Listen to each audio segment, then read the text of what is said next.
muslimin, sidang halaqah yang Allah muliakan. Alhamdulillah di malam hari ini Allah berikan kesempatan untuk terus belajar mengkaji ilmu Allah ini, dengan harapan bahwa setiap ibadah kita dengan ilmu kita amalkan.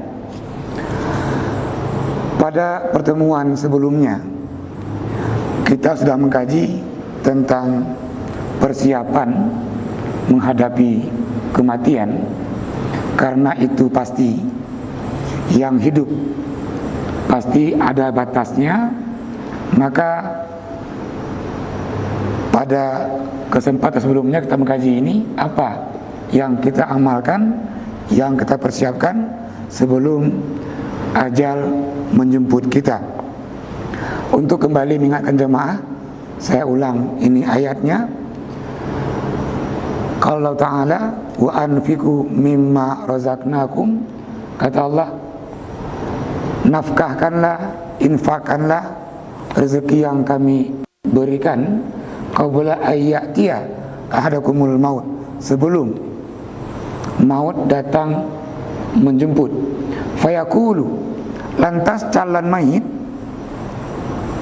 Kita kaji kemarin apa itu mautun, apa itu mayit, apa itu maitun. Nah, mayit, orang yang akan meninggal itu minta permohonan kepada Allah, laula akhartani. Dalam kajian ilmu balaghah itu makna lau, pengharapan. Namun pengharapan yang gak mungkin Allah kembalikan, pengharapan, permintaan yang Allah gak berikan. Dalam kajian balaghah sebut dia atamanni, laula. Maka calon mayit minta permohonan, ya Allah, tolong berikan waktu sesaat, ila ajalin qarib, sedikit saja, sejenak saja. Namun pada ayat selanjutnya itu Allah menjawab, la yu'akhirallahu nafsan idza jaa ajaluha. Allah enggak mungkin mengakhirkan ajal seseorang menyekatuk. Maka jawaban dari tadi permintaan laula akhartani itu Allah bantah, enggak mungkin diberikan lagi.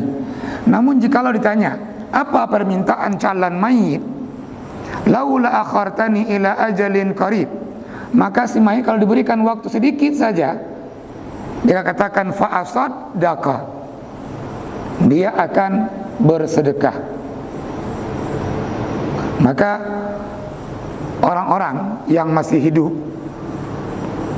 yang masih punya kesempatan mengamalkan seperti permintaan calon mayit tadi, fa'asaddaqa, dia mesti akan bersedekah. Maka permintaan calon mayit bukan dia akan mendirikan sembahyang atau dia pergi umrah, pergi haji, dan dia mau puasa, bukan. Apalagi mau jabatan, mau rumah yang mewah, mau mobil yang mahal. Permintaannya adalah fa'asaddaqa. Untuk kembali menjelaskan, mengingatkan ini, maka Nabi menjelaskan dalam sebuah hadis dari Abu Musa al-Ash'ari an abihi wa jaddihi. Ini hadis sahih diriwayatkan oleh Bukhari dan Muslim. Ala kulli muslim sadaqah, maka setiap muslim ini wajib bersedekah, bukan sunat, wajib bersedekah. Qalu, sahabat bertanya, paman lam yajib, bagaimana orang-orang yang enggak dapat harta untuk bersedekah? Nabi menjawab, falyamal biyadaihi yanfa'uhu wa tasaddaq. Orang itu bekerja dengan tangannya, hasil usahanya dia nikmati dan sebagian sedekahkan. Fa illam yajid, enggak mampu juga, Nabi yang kedua menjawab, falyu'ina zal hajatil malhuf, bantulah orang-orang yang membutuhkan dengan pendapatnya, ilmunya dan seterusnya. Oh, enggak mampu juga, Nabi ketiga menjawab, falyamalil ma'ruf, buatlah kebaikan. Nah, ketika orang salat itu kebaikan, dia berpuasa itu kebaikan, baca Al-Quran itu kebaikan, zikir itu kebaikan. Enggak mampu dengan harta tadi, maka buatlah kebaikan-kebaikan. Namun enggak mampu juga, kembali sahabat bertanya, ya Nabi Allah, fa illam yajid, bagaimana orang enggak mampu?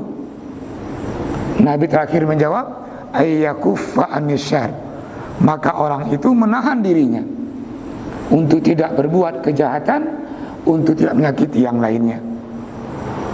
Nah, ketika orang berbuat baik, mencegah dirinya dari kejahatan, menyakiti orang lain, fa innahu shadaqatun minhu li nafsi, dia bersedekah untuk dirinya, dari dirinya untuk dirinya.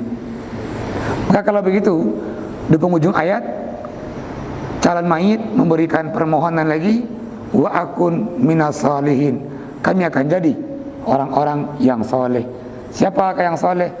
Yang pertama mengamalkan perintah Allah sekaligus menjauhi larangan Allah. Siapakah yang soleh? Berbuat kebaikan sekaligus mencegah dirinya dari berbuat kejahatan. Maknanya bahwa bukanlah orang yang soleh dia hanya berbuat kebaikan sementara dia berbuat juga kejahatan. Bukanlah orang yang soleh dia amalkan ibadah ini namun juga dia menyakiti yang lainnya. Kalau begitu, ini permintaan calon mayit sebelum dia meninggal.